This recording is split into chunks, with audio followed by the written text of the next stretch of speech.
All right guys, here we are at Copart. I'm gonna show you how to inspect a vehicle at Copart to make sure that you get exactly what you're looking for, you make a smart decision, and make a good buy.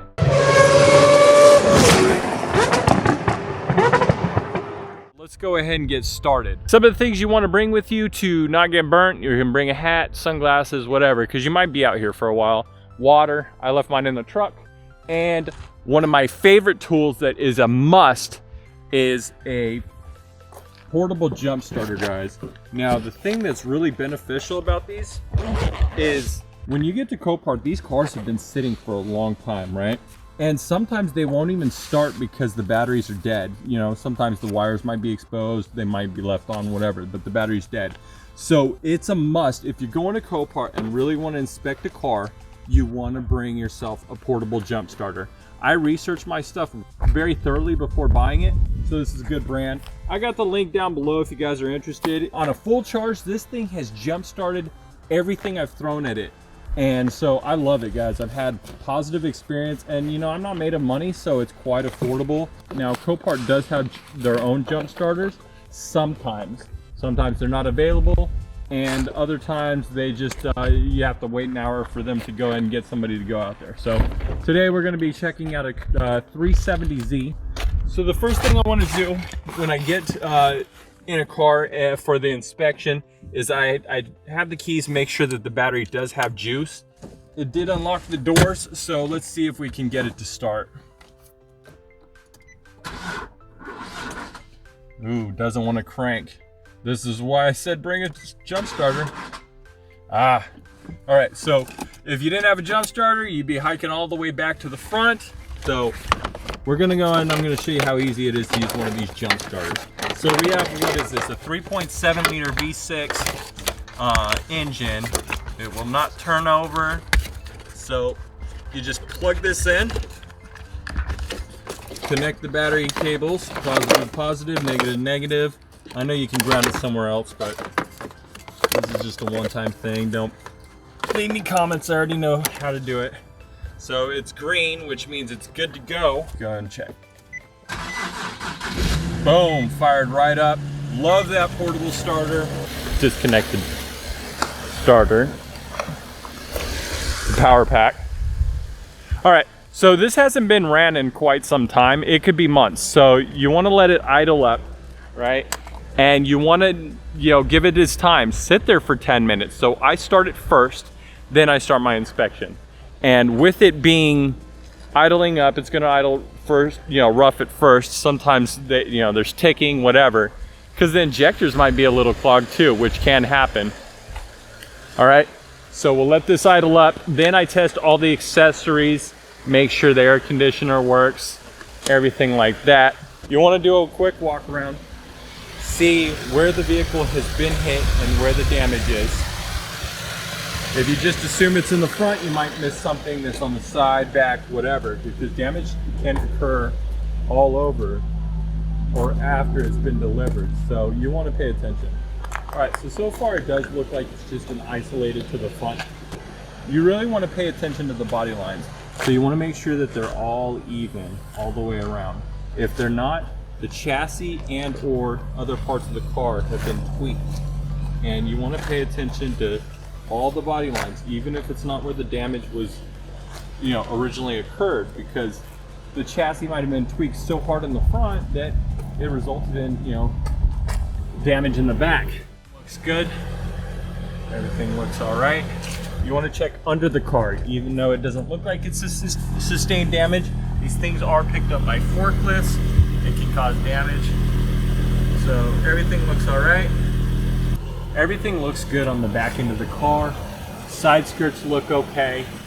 This door looks all right. Now the fenders are pushed back. A lot of times when the fenders get pushed back, the door is gonna push on the fenders when people get out, and then they damage the door. So you wanna check your door line where it meets the fender. That happens a lot, so you really need to pay attention to that as well. Okay, so obviously the fender's bad. You can't rip these cars apart, but you can pull things around. So let's say this is damaged, you would look under there to see what's going on. Now the cool thing is, because it's out of the way, you can see if there's any damage to the front suspension.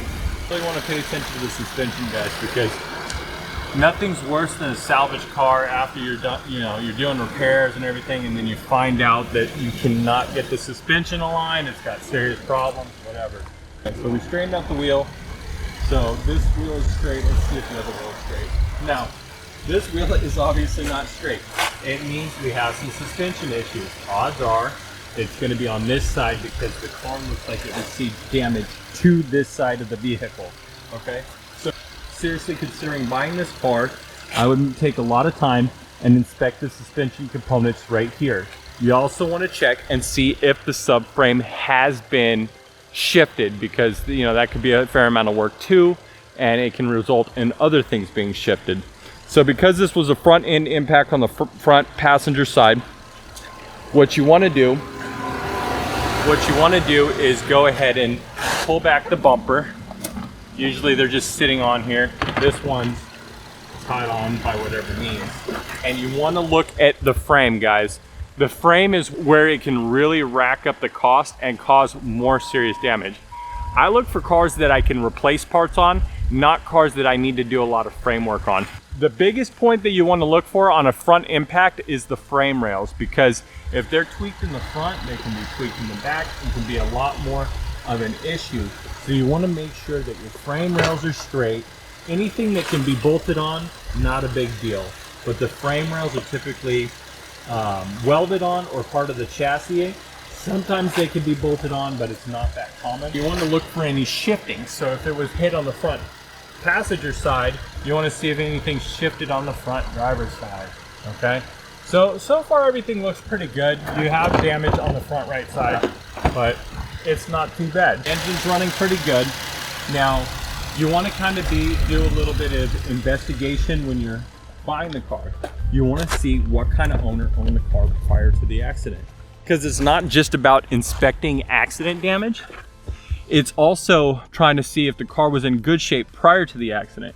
If you have somebody who, you know, trashes the car, never took care of it, and put real hard miles on it and did no maintenance, you might want to stay away from that car. So you want to look for things like, you know, cheap modifications, oil maintenance light being on, just neglect. And so this car looks like it is pretty much stock. That's a great thing. People that keep their cars stock tend to be, you know, just keep the car the way it was meant to be from the factory.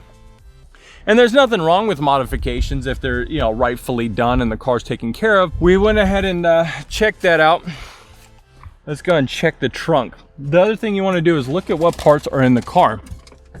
So Copart will throw them in the car, and sometimes you can score because, you know, these fender liners right there, it seems like a small part, but they can be like $100 if you don't have a good source for them. A lot of times there's going to be stuff thrown in the car.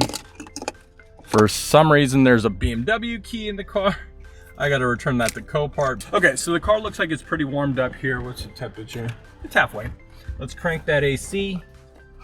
And the next thing I would do is make sure that everything works on the interior. All right, rose cold, nice. Okay, so I check every little detail, guys. You want to make sure the windows work. You want to make sure the stereo works. Yep, that works. You want to make sure all your gauges work. Just make sure there's a lot of consistencies. Right now, we do have some check engine lights. That's going to be common. You're almost always going to see your tire light because the tires are going to be flat or whatever. This is an indicator that there's something wrong, maybe because the key's not in the car. You got your airbag light, obviously. Guys, don't be afraid of airbags. They're not as scary as everybody makes them out to be. In fact, the steering wheel airbag is very easy to change. All right, so we have no check engine light or anything. We have a blown airbag light and a low tire pressure indicator light, or TPMS, which is wonderful. I mean, this is what type of car you're looking for. Now, if you didn't inspect the car, you wouldn't know that this car was in, you know, pretty good shape. Obviously, it's gonna need some cosmetic things, or, you know, guards or small frame pieces replaced, the bolt-on type, not the actual frame. But overall, you can say with confidence that this car, pretty good. a lot of the times when you show up, the car's not as good as it looks. What I would do is check the engine oil, check the tranny fluid if you can. Make sure the maintenance has been done on the vehicle, because air filters as well. Because if the maintenance was done on the vehicle, it means the owner was a good owner, they took care of the car, and you're gonna most likely get a reliable vehicle that's gonna take care of you. Overall, this is what I would do on inspecting a car. Obviously, I would take more time, really get in there, and you know, take an itemized list or a rough list of what parts need to be replaced, right? So this car would be a great buy if it was listed as not running and not driving, because this is probably not driving because obviously that wheel's tweaked, right? So this car might be listed as starts. This would be a good buy, and people might stay away from it because they're like, oh, well, you know, it's more than I want to take on. But me, after inspecting it, realize, hey, this is a good vehicle, this would be worth my time. If you overlook something, it could cost you $1,000, a couple thousand, and a lot of hours, man hours. So take your time in this point. I know that it's gonna suck taking your time to inspect a vehicle and then it goes over budget and you have to pass on it. But that's what you got to do to get a good deal, guys. And if you're patient and, you know, take your time with it, you're gonna get a good car, you're gonna get a good flip, and you're gonna get a car that's probably way out your price range, and you're gonna be very happy with your purchase, instead of vice versa, where if you neglect any of these little details, it's gonna come back and bite you. And me being a car guy, I just love sharing this information with you, and I appreciate having you here today. I will see you guys on the next one. Next episode up, I'm gonna show you, I believe, the process of going through the auction at Copart. We're almost done with the Copart tutorials, and I will show you the build soon enough, guys. I love having you, and I will see you on the next one.